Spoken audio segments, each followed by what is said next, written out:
Boa noite a todos, Renato Leão falando, canal Vasco 68, sempre curtindo, sempre se inscrevendo que não é inscrito, fazendo o Pix, que é meu CPF 971-414-6787, vou colocar nos comentários, já está na descrição, e quem quiser fazer parte do grupo de membros. Gente, na boa, né? Porra, divulga o canal aí, porque, deixa a parte, é tudo mais do mesmo, você escuta os outros canais antes do jogo, durante o jogo, depois do jogo. Não é possível, sabe? Por exemplo, eu acabei de escutar agora que o Vasco, né, empatou agora com o Lanús, o resultado ruim. Estamos com 5 pontos, num grupo que classifica um, o segundo disputa com o terceiro da Libertadores. Só que o nosso grupo é tão ruim que é capaz que o Vasco classifique mesmo em segundo para fazer uma disputa em playoff com o terceiro lá da Libertadores. Mas, gente, foi um bando em campo. Um bando em campo. E o primeiro tempo ainda foi melhor, porque parecia, né, depois dos 15, 20 minutos, que parecia organizado. Porque até então não tinha tido jogo muito truncado, jogo de Libertadores, né? Lanús veio para empatar, literalmente empatou. Um time que joga os últimos 8 jogos, empata 7, vence 1. E Libertadores, eles vieram para o Brasil para quê? Para empatar. Para empatar. E aí você escuta falar assim, não, porque aos 93 minutos o time do Lanús correu para dentro do Vasco. É engraçado, né? Veja bem, nessa questão de correr mais, não é porque tem mais preparo físico, não. É porque eles correram certo. Eles correram na boa. Eles correram de contra-ataque. Porque literalmente eles jogaram no contra-ataque. Então eles corriam certo. Vocês sabem o que é correr certo, né? Correr certo é quando a gente pega a bolinha, toca pro companheirinho que está numa colocação melhor do que um outro coleguinha. E o Vasco foi um verdadeiro bando em campo. E a jogada do Vasco, como o Carille é um cara muito previsível, a jogada do Vasco se resume a jogar a bola na área, jogar a bola na área, jogar a bola na área, para ver se o Verratti ou faz o gol de cabeça ou escora para alguém que estiver vindo de trás ou pelo lado.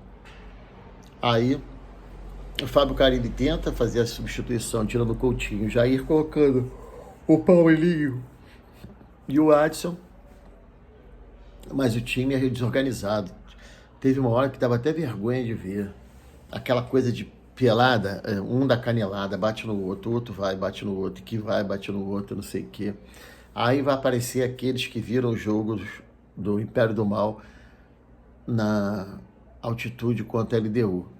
Mas eu vou dizer, eu também vi o jogo inteiro, horroroso. Foi um dos piores jogos que eu vi na minha vida. 0-0, tinha que ser os dois, em vez de levar um ponto, tinha que levar menos um ponto. Ou jogo ruim, errando o passe, não sei o quê, mas eu sei que vão dar desculpa da altitude.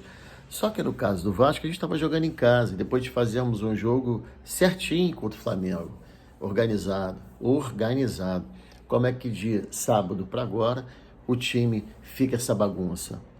Sabe, não, assim, temos que pensar positivo, porque nós, 2 jogos sem tomarmos gols. Sim, dessa maneira, tá. O que adianta não tomar gol? Vai ficar empatando 0-0? E o mais ridículo disso tudo é que aos 45 minutos, sei lá, o juiz deu 5, podia dar 10, 15, 20, que o Vasco não ia fazer o gol mesmo, mas aos 45, o Carille, para segurar o resultado para eles, né? Para eles, que eles é que vieram para empatar. Ele me bota ainda o Cocão e o... sei lá, cara, eu nem sei mais que ele colocou. O Zuccarello, que ainda conseguiu uma falta no final, né? Como uma última chance da gente. Mas, é o que eu te falo, se o time se resumir a só se defender e de uma bolinha na cabeça do Verratti, porra, os caras já conhecem ele. Inclusive, um dos zagueiros do Lanús jogou com o Verratti na Argentina. Porra, os caras marcaram ele. A Argentina marca muito melhor do que o brasileiro. Anulou a única jogada que a gente tem. Então, gente, a torcida foi, aplaudiu, incentivou. Eu quero ver o que o Carille ia falar, porque no final do jogo ela esperou e incentivou o tempo inteiro. Até nos descontos ela estava incentivando, acreditando. Não vê o resultado, amigo. Viu que o time era um bando em campo? Um bando mesmo, faroeste. Vai hoje, xingou o Fábio Carille. Eu sei que não adianta trocar só o treinador. Só que não é problema nosso. O problema do torcedor, o que o torcedor tem que fazer, ele já o faz. ele torce e ele cobra. Se ele tivesse capacidade de contratar alguém ou de dirigir o time, ele estaria lá, pleiteando. Mas não tem.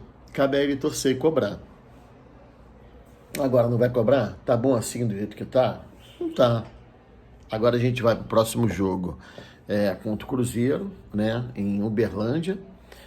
Depois vamos jogar com o Palmeiras, que em vez de ser em casa vai ser em Brasília. E eu aposto uma Coca-Cola com vocês que ele vai jogar esses 2 jogos, vai jogar pelo empate. E se empatar, lambem-se os beiços, entendeu? Agora, satisfeito? Satisfeito eu não tô. Eu fiquei aliviado no jogo de sábado. Agora, o Vasco, no jogo de hoje, a torcida foi, esgotou ingressos, 20 mil pessoas presentes, todo mundo acreditando, eu também acreditando e tal. Mas, porra, cara, sabe, eu não vejo como desinteresse dos jogadores, nem vejo como falta de vontade, também não vejo nada disso. Vontade não faltou. O que eu tô vendo é um time hoje, vamos dizer, eu não vou dizer quanto é o Flamengo não, mas o Vasco hoje, quanto o Lanús, foi um time desorganizado e que os jogadores fizeram o que dava para fazer. Eu vi o jogo no SBT, até preferi ver no SBT, não quis ver na ESPN, eu na ESPN eu vi o jogo do Império do Mal, do Vasco eu fiz questão de ver no SBT. Eu gosto do Thiago Leifert, ele torce, amigo. Ele torce mesmo, ele fala de escancarar, estamos torcendo pro Vascão, não sei o que e tal, né? Time brasileiro, obviamente, ele declaradamente vai torcer. Então, assim, tava ele, o Pedrosa, o Mauro Naves, o Mauro, que é até palmeirense, o Pedrosa, tava a Nadine Barros, a comentarista da arbitragem. Não tenho que falar nada do SBT, porque o legal foi isso, que eles não foram aquele imparcial mentiroso, como é da Rede Globo de televisão, né? Eles foram parciais, sim, principalmente o Thiago Leifert, que, porra, tá fazendo um time de Copa Sul-Americana de um brasileiro com argentino, tava torcendo pro brasileiro. Mas é isso, né, Thiago Leifert? Aí você, até para ser bonzinho, no final falou assim, esse time ainda pode dar mais. Não pode, eu acho que não pode. Sabe, a gente até acredita, eu acreditava que podia dar mais. Mas, porra, sempre tem um problema, sempre tem uma desculpa. E, para melhorar, vai ter que contratar jogador. E, para mim, vai ter que contratar o treinador. Corre esse risco até, que eu acho isso uma vergonha, ficar fora da primeira fase da Sul-Americana. Bom, gente, é o que eu tinha para falar. Uma boa noite de terça-feira para vocês. Que o feriado de vocês de São Jorge seja com muita paz.